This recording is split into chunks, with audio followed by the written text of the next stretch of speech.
Oke, Assalamualaikum warahmatullahi wabarakatuh. Selamat Hmm. siang teman-teman.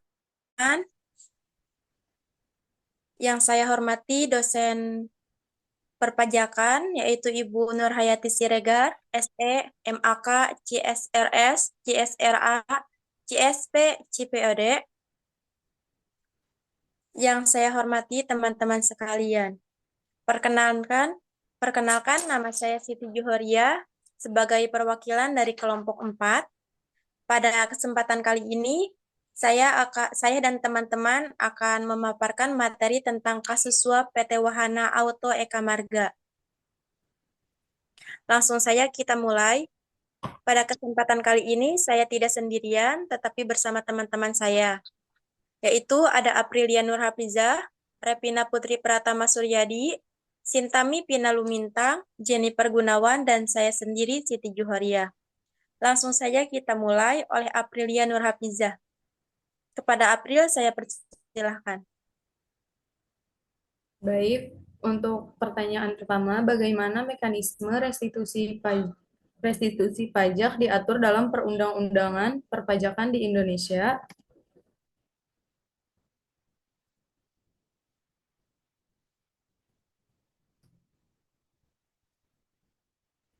Dan apa saja pengawasan yang seharusnya dilakukan untuk mencegah penyimpangan?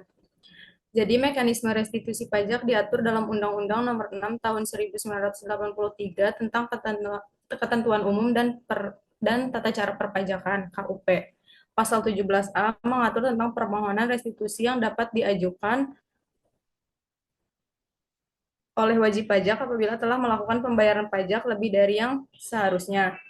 Pasal 17B menyebutkan bahwa permohonan restitusi dapat dilakukan jika ada kelebihan pembayaran pajak yang disebabkan oleh kesalahan dan kekeliruan dalam penghitungan atau pembayaran pajak. Lalu pengawasan yang dilakukan untuk mencegah penyimpangan, pengawasan internal Direktorat Jenderal Pajak dan pengawasan eksternal oleh Badan Pemeriksa Keuangan atau BPK. Lalu dengan sistem pelaporan pelanggaran dan penegakan hukum. Kedua, apakah yang dimaksud dengan surat ketetapan pajak lebih bayar (SKPLB) dan bagaimana prosedur penetapan SKPLB dapat digunakan secara tidak etis seperti dalam kasus ini? SKPLB adalah singkatan dari Surat Ketetapan Pajak Lebih Bayar. SKPLB adalah surat keputusan yang dikeluarkan oleh Direktorat Jenderal Pajak atau DJP yang menyatakan bahwa wajib pajak telah membayar pajak dari jumlah yang seharusnya terutang berdasarkan perhitungan yang benar. Dalam kasus ini, SKPLB dapat disalahgunakan karena ada kolusi antara wajib pajak dan petugas pajak. Petugas pajak yang tidak berintegritas dapat membantu wajib pajak untuk mendapatkan SKPLB dengan memanipulasi data, meloloskan klaim restitusi yang tidak sah, atau menyetujui pengembalian pajak yang sebenarnya tidak sesuai dengan ketentuan hukum. Selanjutnya,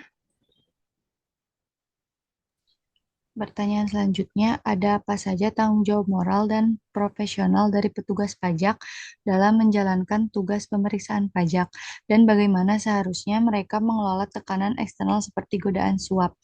Mengingat kedudukan pemeriksa pajak sebagai boundary spanner yang harus independen, maka tentunya diperlukan kode etik khusus di luar kode etik yang diperuntukkan kepada PNS DJP secara umum yang memang mempunyai kecenderungan terhadap pencapaian target penerimaan pajak.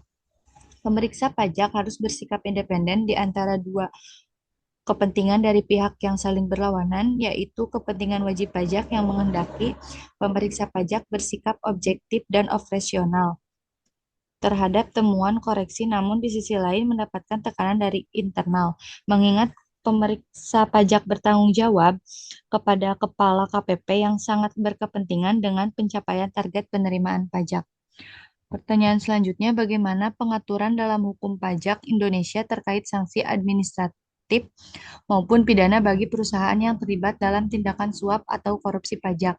Sanksi administratif dan pidana bagi perusahaan yang terlibat dalam tindak pidana perpajakan diatur dalam Undang-Undang Nomor 28 Tahun 2007 tentang Ketentuan Umum dan Tata Cara Perpajakan. Sanksi administratif pajak diberikan untuk pelanggaran ringan seperti keterlambatan pembayaran atau pelaporan pajak, sementara sanksi pidana pajak diberikan untuk pelanggaran hukum berat seperti penggelapan pajak atau pemalsuan dokumen. Selanjutnya,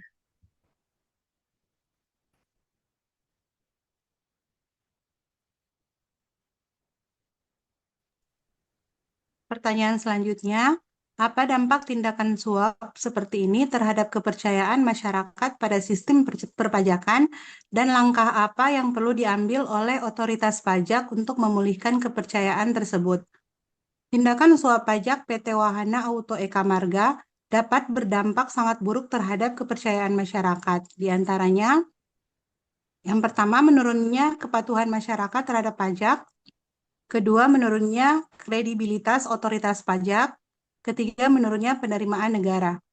Langkah yang dapat diambil otoritas pajak untuk memulihkan kepercayaan tersebut adalah satu, penegakan hukum yang tegas dengan mengusut tuntas kasus suap yang terjadi. Dua, meningkatkan transparansi, akuntabilitas, dan pengawasan terhadap proses pajak, termasuk audit internal pajak. Tiga, reformasi sistem perpajakan dengan menerapkan sistem digital sehingga mengurangi interaksi antara wajib pajak dan petugas pajak. Keempat, edukasi dan sosialisasi kepada masyarakat agar proaktif dalam melaporkan indikasi suap atau korupsi dalam perpajakan. Next.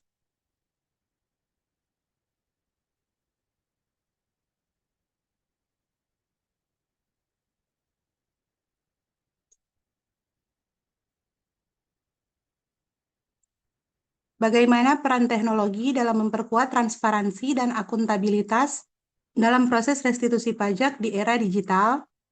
Teknologi digital sangat berperan penting dalam sistem perpajakan, di antaranya yang pertama dapat mengurangi human error atau kesalahan manusia dalam perhitungan, pencatatan, dan proses restitusi pajak. Yang kedua, memberikan kemudahan bagi wajib pajak untuk memantau pengajuan restitusi pajak secara online. Yang ketiga, sistem pajak dapat diintegrasikan dengan sistem perbankan atau instansi lainnya untuk validasi data secara otomatis. Yang keempat, menyediakan dokumentasi untuk identifikasi jika terjadi pelanggaran atau penyalahgunaan proses restitusi. Yang kelima, dengan teknologi digital, dalam perpajakan restitusi pajak dapat menjadi transparan, akuntabel, efisien, dan bebas dari penyalahgunaan pajak. Selanjutnya,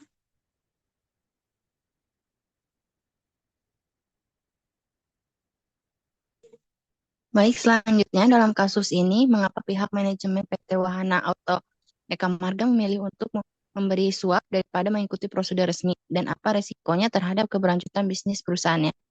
Dengan menyuap pejabat pajak, PT Wahana berharap proses restitusi pajak bisa lebih cepat dan tanpa hambatan, dan juga menghindari kerugian finansial. Dengan restitusi pajak yang lebih besar, perusahaan bisa menerima kembali dana yang bisa digunakan untuk investasi atau operasional. Lalu resiko terhadap keberlanjutan bisnis membuat reputasi perusahaan rusak, yang bisa membuat klien dan partner bisnisnya kehilangan kepercayaan dan mendapatkan sanksi hukum tak hanya untuk individu yang terlibat, tetapi juga untuk perusahaan itu sendiri. Dalam kasus ini, PT Wahana menghadapi masalah hukum yang berlarut-larut. Terakhir, ada korupsi mendapatkan pandangan negatif dari masyarakat, dapat membuat pelanggan menolak menggunakan layanan PT Wahana karena kredibilitas yang buruk dan menyebabkan bisnis yang terancam. Next.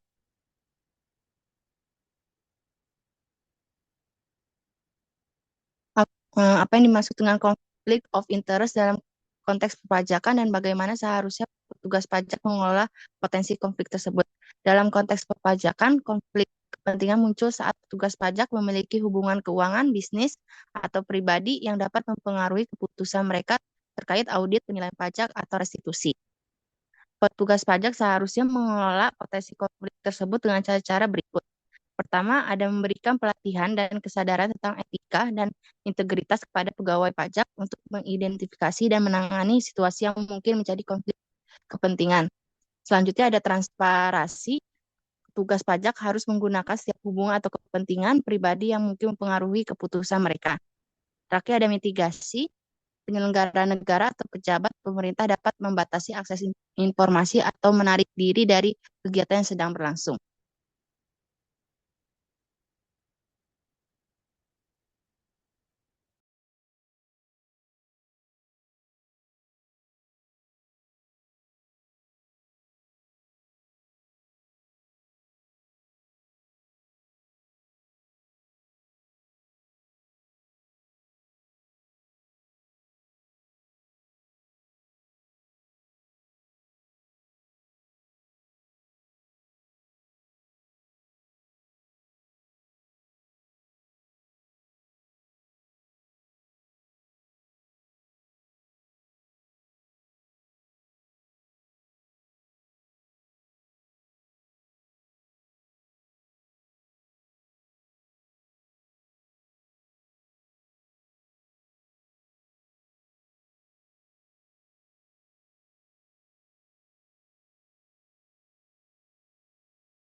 Maaf teman-teman, saya lupa menyalakan mic.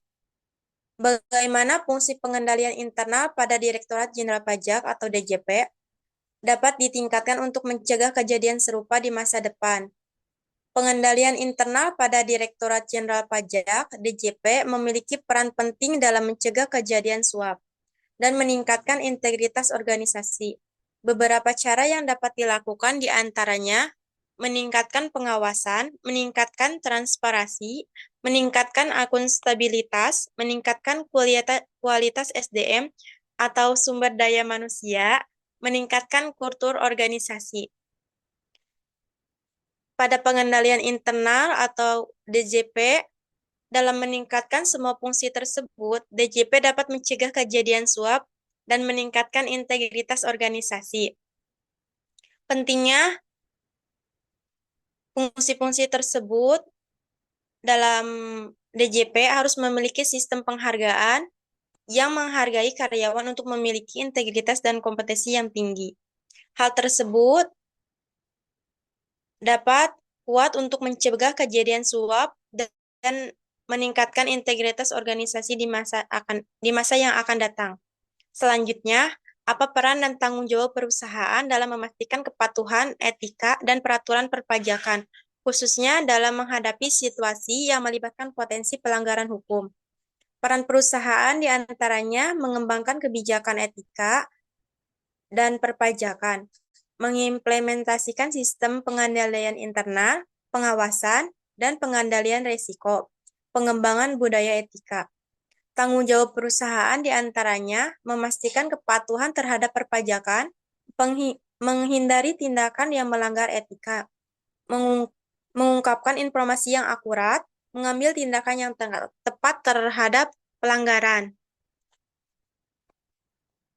Dalam menghadapi situasi yang melibatkan potensi pelanggaran hukum, perusahaan harus mengidentifikasi risiko yang terkait dengan situasi yang melibatkan potensi pelanggaran hukum. Selanjutnya, mengambil tindakan yang tepat. Perusahaan harus mengambil tindakan yang tepat untuk menghindari pelanggaran kebijakan etika dan dalam perpajakan.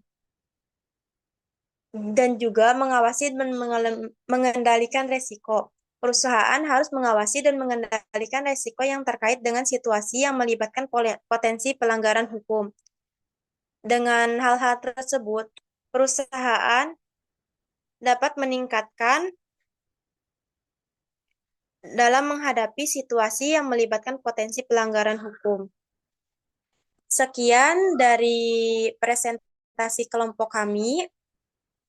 Bila ada kesalahan mohon dimaafkan. Terima kasih untuk pemaparannya teman-teman. Terima kasih atas perhatiannya. Wassalamualaikum warahmatullahi wabarakatuh.